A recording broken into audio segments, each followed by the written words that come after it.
Name suggest कुछ लोग जो होते हैं वो भगवान में विश्वास करते हैं और भगवान है तो शैतान भी है। तो light side and the dark side, light side की भी कुछ रस्में होती हैं और डार्क साइड जिसको मैं रिप्रेजेंट करती हूँ वहाँ पे भी कुछ रस्में होती हैं जो बिल्कुल उल्टी होती है लाइट साइड से।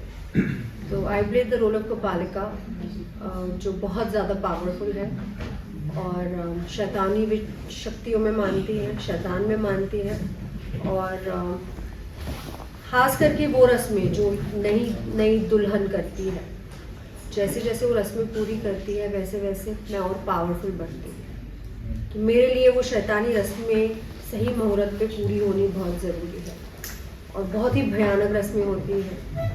निकी जो हमारी हीरोइन है वो भूरणगढ़ की नई बहू बन के आई है और भूरणगढ़ मेरा इलाका है, तो जो कोई भी आता है उसको मेरे रूल्स को फॉलो करना होता है, नहीं तो मैं उसे ख़त्म कर देती हूँ। तो कहानी कुछ ऐसी है, वेडिंग फैंटेसी है यहाँ पे, साथ में शैतानी रस्में हैं, बहुत ही edge of the seat thrilling show है ये। और एक बात का मैं दावा करूँगी कि इसका नैरेटिव एक अलग स्टैंडर्ड सेट करेगा। ऐसा नैरेटिव आपने टीवी पे कभी नहीं देखा होगा। टीवी पे एक किस्म के हर एक मीडियम का एक स्टाइल होता है, तो ये बहुत ही अलग स्टाइल का शो है और 3 एपिसोड ऑलरेडी ऑन एयर आ चुके हैं and the feedback that we got is incredible. मैं मानती हूँ कि आजकल की ऑडियंसेस बहुत ज़्यादा स्मार्ट हो गई है और उनको स्पून फीड करने की ज़रूरत नहीं है। तो यहाँ पे कोई स्पून फीडिंग नहीं की जा रही है about the narrative, about the story and every episode twist and turns है, एक रोलर कोस्टर राइड आप समझ लीजिए। And for me as an actor also every day is a new adventure. जब मैं शूट पे जाती हूँ आई एम वेरी इंट्रीग्ड कि अगली कहानी मतलब अब कहानी में क्या होने वाला है, what is the next episode about. And I think अपने आप में काफ़ी स्टैंडर्ड सेट होंगे इस शो से, लोगों को काफ़ी पसंद आ रहा है। खास करके मेरा कैरेक्टर जो कपालिका का है बहुत ही मुश्किल कैरेक्टर है प्ले करना, क्योंकि आम जिंदगी में I mean knowing me the way I am, मैं ऐसी नहीं हूँ, बट आई थिंक यही मुझे फोर्स कर रहा है अपने कंफर्ट जोन से बाहर निकलने के लिए और वहीं पे मैजिक होता है, तो मैजिक हो रहा है। छोटे समझ नहीं आता कि टीवी को छोटा पर्दा बोला क्यों जाता है। मतलब आई थिंक आज टीवी की ऑडियंस इतनी लॉयल है और इतनी बड़ी ऑडियंस है, मैं मानती हूँ टीवी सबसे बड़ा पर्दा है और टीवी पे काम करना आसान बात नहीं होती है। यहाँ पे एक लॉन्ग टर्म कमिटमेंट होता है, प्रेशर्स होता है, डेडलाइंस होती है। हमारा शो आप देख लीजिए मंडे टू सैटरडे का शो है, तो रोज़ की फुटेज निकालनी with the same quality with performances, और दिन में 24 घंटे ही होते हैं। There is just so much work that you can do. तो मुझे किसी ने very early on in my career कहा था कि as an actor the best teacher is TV, और मैं अपने करियर में एक ऐसे पॉइंट पे आ गई थी जहाँ मुझे ग्रो करना था। मैं बहुत ही हंग्री थी, ग्रीडी थी एक अच्छे किरदार के लिए, जहाँ पे मुझे ग्रोथ फैसिलिटेट होती, मुझे अच्छा लगता। और कहते हैं ना ग्रेजुएट करते हैं आप as an artist. So naturally मैंने हर मीडियम को एक्सप्लोर किया है, starting with music videos to films to webs to everything. TV was my next step और मैं बहुत समय से वेट कर रही थी कोई एक ऐसे कैरेक्टर का जो प्योरली ऑर्नामेंटल ना हो। मुझे जो कैरेक्टर्स आज तक ऑफर हुए हैं मैक्सिमम ऑर्नामेंटल, बिकॉज अच्छे लगना है, प्रेजेंटेबल है, आप अच्छे से बोल सकती हैं, अच्छी लगती हैं, इसलिए ना मुझे ऐसा कैरेक्टर नहीं चाहिए था।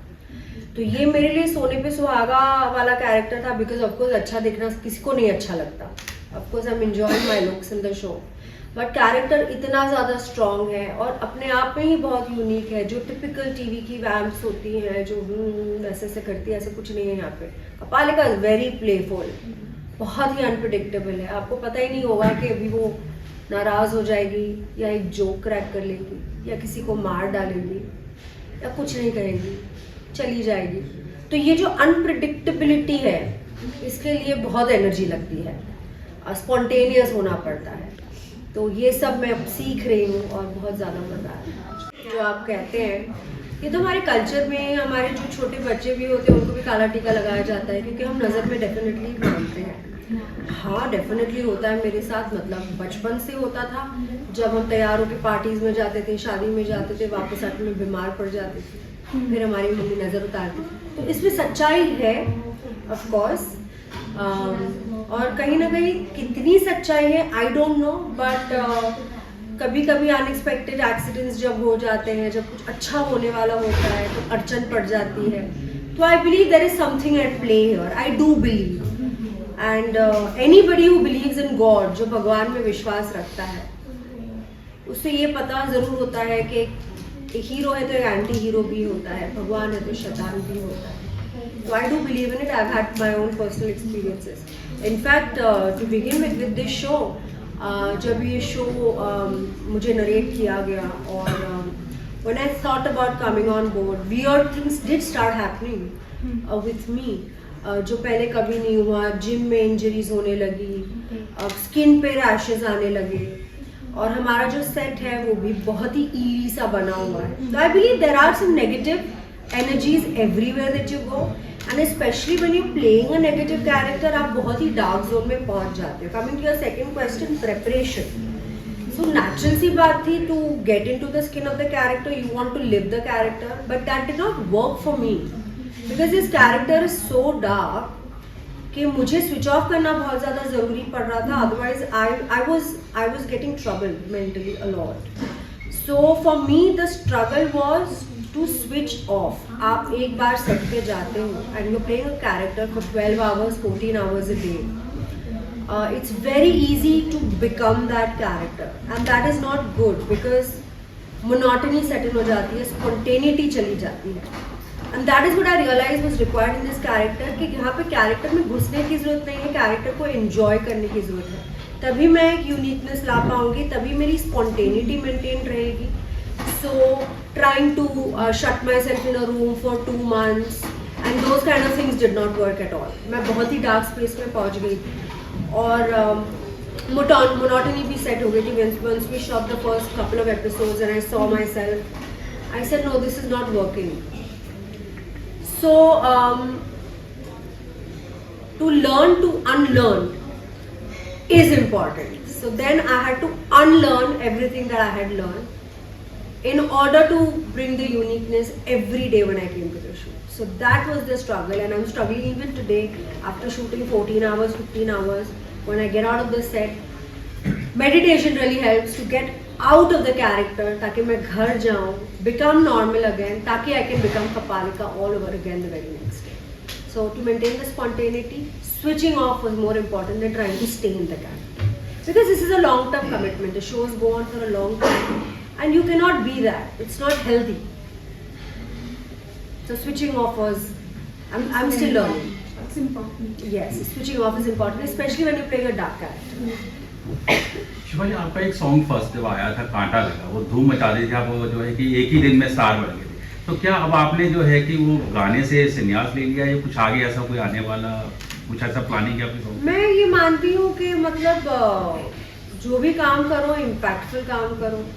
ज़्यादा अपने आप को ओवर एक्सपोज करके चार्म भी ख़त्म हो जाता है। तो जब कांटा लगा जैसे गाना किया, मैंने सोचा इससे बड़ा क्या ही होगा, and truly nothing really came my way. ऐसा नहीं है कि मैंने कोशिश नहीं की, मगर आइकॉनिक चीज़ें, लेजेंडरी चीज़ें एक ही बार होती हैं, and it's very unfair to compare. आपका जो एक हिट प्रोजेक्ट होता है, उसके बाद वाला प्रोजेक्ट बहुत ईजी होता है कंपेयर करना, but you have to understand the pressure on the artist कि हम हर प्रोजेक्ट उतनी शिद्दत से करते हैं, उतना ही 500% देते हैं, उतनी ही होकर उम्मीद रखते हैं कि ये उससे भी बड़ा हो। बट कांटा लगा आई थिंक एक ही बनेगा, और ऐसा गाना दोबारा एटलीस्ट मेरे लाइफ टाइम में तो नहीं मुझे देखने को मिलेगा। कोशिश मेरी हमेशा यही होती है कि मैं जो भी करूँ इम्पैक्टफुल रहूँ, लोगों को याद रहे मेरा परफॉर्मेंस। और तब प्यार का कांटा चुभाया था, अब डर का कांटा चुभाने आई थी। Song did it for me, और I think I am really lucky, और मैं बहुत ही ब्लेस्ड हूँ कि मेरे लिए आइडेंटिटी बनाने का स्ट्रगल नहीं रहा है। आइडेंटिटी बन गई, और इतनी स्ट्रॉन्ग आइडेंटिटी बनी है कि there can be no other Kaanta Laga girl in this whole wide world. It's only me, it's only Shivani Jariya. Struggle है टू रिमेन रेलेवेंट। आजकल के दौर में, सोशल मीडिया के दौर में रेलेवेंट रहना बहुत ज़रूरी होता है। जो आर्टिस्ट होता है वो 365 डेज अ ईयर काम नहीं करता, इट्स नॉट पॉसिबल। मगर जब आप काम नहीं कर रहे हो तब रेलेवेंट रहना बहुत ज़्यादा ज़रूरी होता है। अब कांटा लगा भी आज आपको याद है क्योंकि शायद इतने सालों से मैंने अपने आप को रेलेवेंट रखा है। बहुत सी चीज़ें आई हैं, बहुत बड़ी हिट हुई है और फिर एज टाइम पासिस भूल भी जाते हैं लोग, यू नो, मूव ऑन करते हैं। बट लकीली फॉर मी कांटा लगा का ऑफकोर्स इम्पैक्ट इतना ज़्यादा स्ट्रॉन्ग था और मैंने भी कोशिश की है रेलेवेंट रहने की, आज भी कर रही हूँ। और सोशल मीडिया का बहुत बड़ा हाथ है इसमें, it helps you remain relevant. I try to be unique, I try to be authentic जितना हो सके, और आई थिंक लोगों को पसंद आता है मेरी बात, and that kind of keeps me going. Shiva ji, flight से आए तो क्या फ्लाइट आपकी टाइम पे लैंड करी या लेट वगैरह कुछ ऐसा हुआ कुछ, क्योंकि आजकल बड़ा ऐसा विंटर सीजन में डिलेज तो होते ही हैं। मतलब पिछले 3 महीने से हमने जितनी फ्लाइट्स ली है, we never been on time. It's not anybody's fault, it's you can't blame the weather also. जब ज़्यादा गर्मी होती है then we hope for the ठंड, जब ज़्यादा ठंड पड़ती है देन वी वांट गर्मी। So delays are a part of life, you have to embrace it. इसमें इतना ज़्यादा कंज्यूमिंग है, इतना ज़्यादा कंज्यूमिंग है कि मुझे किसी भी चीज़ के लिए वक्त नहीं मिल रहा है। And I am very happy कि मैं बिज़ी रहना पसंद करती हूँ। मेरा दिन छोटा, मतलब 24 घंटे मुझे कम पड़े, वैसा मुझे अच्छा लगता है। मुझे नींद, rest, beauty sleep of course is important, मगर मैं जब नहीं सोती हूँ मैं एक्चुअली एंजॉय माई सेल्फ। रही बात मेरे पापा की चार्टर्ड अकाउंटेंट होने की, yes I come from a very academic family. मैं खुद कंप्यूटर इंजीनियर हूँ, डबल डिग्री हूँ। कांटा लगा हुआ भी ऐसे ही था कि मैं अपने कॉलेज के बाहर कुछ कर रही थी, I don't know, just chilling friends के साथ। और उस ज़माने में गाने ऐसे बनते थे कि सही फेस के लिए वेट किया जाता था। ऐसा नहीं था कि बस ये लड़की है, इसको पास करें या कौन अवेलेबल है गाना करें या नहीं। आई थिंक 300-400 लड़कियों के ऑडिशंस हुए थे और उनको परफेक्ट फेस नहीं मिला। और मैं अपने कॉलेज के बाहर चिल कर रही थी और हमारे जो डायरेक्टर्स थे, राधिका राव एंड सापनी जी, उन्होंने मुझे स्पॉट किया। पता नहीं मुझ में क्या देखा, वो certainly not looking my best. आपने इंजीनियरिंग स्टूडेंट्स को तो देखा ही है, सच अ टॉम बॉय। देन बालों में तेल लगाया हुआ था, मुंह पे पिंपल्स थे, पता नहीं उन्होंने क्या देखा और इमीडिएटली मुझे गाना ऑफर किया। अब of course I was a teenage girl like any other girl, मुझे भी अपने आप को टीवी पे देखना था। और उस वक्त 7,000 रुपये मिल रहे थे तो मुझे लगा वाओ, मतलब इससे तो मैं दुनिया खरीद दूंगी, I am the queen of the world. तो ये मेरे रीजंस थे। घर पे जाके जब मेरे फादर को मैंने कहा कि ऐसा ऐसा है, तो उन्होंने बिल्कुल मना कर दिया, because we come from very academic family. I don't think 7 generations में फिल्म इंडस्ट्री या एंटरटेनमेंट इंडस्ट्री को लेके किसी ने भी कुछ किया है। तो बहुत पापड़ बेलने पड़े। हमारी मम्मी मेरे साइड थी, of course she wanted to support me. और फिर बहुत हमने कोशिश की और 1, 1.5, 2 महीने लगे एक्चुअली पापा को मनाने में। पर उन्होंने मुझसे प्रॉमिसेस दिए कि आप पढ़ाई ख़त्म करेंगी, क्योंकि वो जो कहते हैं वो करेक्ट कहते हैं कि जो एक चीज़ शुरू करें उसको ख़त्म करना बहुत ज़्यादा ज़रूरी होता है लाइफ में। Never leave anything incomplete. तो पढ़ाई चल रही थी तो मुझे प्रॉमिसेस देने पड़े कि नंबर कम नहीं आएंगे, फेल तो मतलब होने का चांस ही नहीं था। I was a good student. बस यही था, उन्होंने मुझे प्रॉमिस किया और उम्मीद नहीं थी कि मतलब ऐसे सोचा था कि एक गाना है, अब गाना कर लेंगे, हो जाएगा ख़त्म। मगर उसके बाद तो एक नया सिलसिला शुरू हो गया, ओवरनाइट गाना सक्सेसफुल हो गया। फिर जो है स्ट्रगल स्टार्ट हुआ। हमारे लिए बहुत नई दुनिया थी, बहुत ज़्यादा नई दुनिया थी, बट बहुत स्ट्रॉन्ग सपोर्ट सिस्टम हमेशा से रहा है मेरे लिए, मेरे फ्रेंड्स, मेरी फैमिली। और आगे बढ़ते बढ़ते इंडस्ट्री में भी जो लोग मिले, बहुत ही अच्छे लोग मिले जिन्होंने हमें गाइड किया, सपोर्ट किया। जर्नी इसलिए स्लो रही क्योंकि हमारे लिए सब कुछ बहुत नया है। But I think slow and study wins the race. लंबी रेस का घोड़ा। सारे अनुभव अच्छे ही रहे हैं, जो खराब अनुभव रहे हैं वो भी बहुत अच्छे रहे हैं, बिकॉज बहुत ही थ्रिलिंग रहे हैं। जो शैतानी रस में मेरे कैरेक्टर है वो कभी उड़ता है, उछलता है, तो हार्नेस वर्क बहुत ज़्यादा होता है, डर बहुत लगता है उसमें। बट एक बार आप उसको एंजॉय करने लगते हैं, it's like sitting on a roller coaster. आप रोलर कोस्टर में बैठते हैं तो शुरुआत में आपको बहुत डर लगता है, जब वो राइड शुरू होती है आप बहुत ज़्यादा एंजॉय करते हैं। And you want to go on the ride again and again.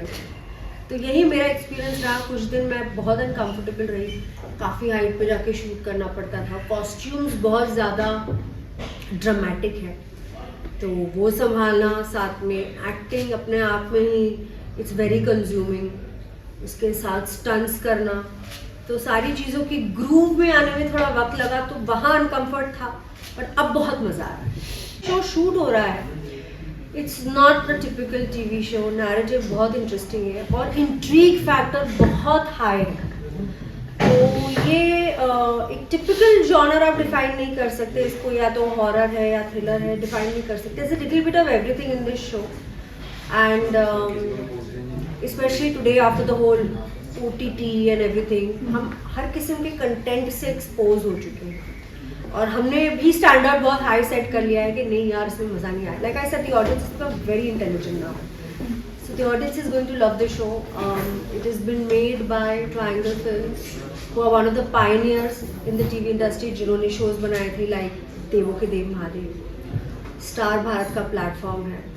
तो सारी चीज़ें, माउंटिंग बहुत करेक्ट है, सारे आर्टिस्ट अपने आप में बहुत ही बेहतरीन है, बहुत ही हार्डवर्क हम सब कर रहे हैं एक साथ मिलकर, और स्टार की पूरी टीम भी लगी हुई है। बिल्कुल गाना किया था जो साउथ को ज़्यादा, आज तो south has become a part of the Bollywood industry also. तो लाइफ में हमारी सबकी एक बकेट लिस्ट होती है, you know what a bucket list is. तो मेरी एक बकेट लिस्ट थी, मुझे साउथ में सॉन्ग करना था, साउथ इंडियन कॉस्ट्यूम पहन के, बिल्कुल जो साउथ इंडियन स्टाइल वाला होता है, तो वैसा करना था। तो पुनीत राजकुमार जी जो आज नहीं रहे, जो सुपर स्टार है, सुपर डुपर पावर स्टार है वहाँ के, उनका फ़ोन आया और मुझे उन्होंने ये गाना ऑफर किया, और ये गाना भी बहुत बड़ा हिट हो गया था साउथ में, कन्नड़ पिक्चर का गाना था। और उसके बाद बहुत ऑफर्स आए, और लाइक आई सेड कि अननोन टेरिटरी है, तो it's better to take your time and decide rather than just do everything that comes your way. I don't believe in that. पूरा कमिटमेंट शैतानी रस्मों पे है। मेरा पहला टीवी शो है, मेरा डेब्यू है, तो पूरी एनर्जीज यहीं पे लगा हुई है। साथ में मेरे live shows, dancing will always be my first love, तो स्टेज परफॉर्मेंसेस तो मेरे चल ही रहे हैं, एंड ये मैं कभी बंद नहीं करूँगी, क्योंकि यहाँ मुझे मौका मिलता है मेरी ऑडियंस के साथ डायरेक्टली इंटरेक्ट करने का। जब आप टीवी पे होते हो, पर्दे पे होते हो, आपको फीडबैक नहीं मिलता। मैं स्टेज पे जब होती हूँ, मुझे बहुत अच्छा लगता है मेरे ऑडियंस के साथ इंटरेक्ट करना, और dancing is my first love. मैं डांस करते हुए बहुत खुश होती हूँ, बहुत ज़्यादा। So I do it for myself, I love it. तो स्टेज शोज तो चल ही रहे, उसके साथ फुल एनर्जीज आविद शैतानी।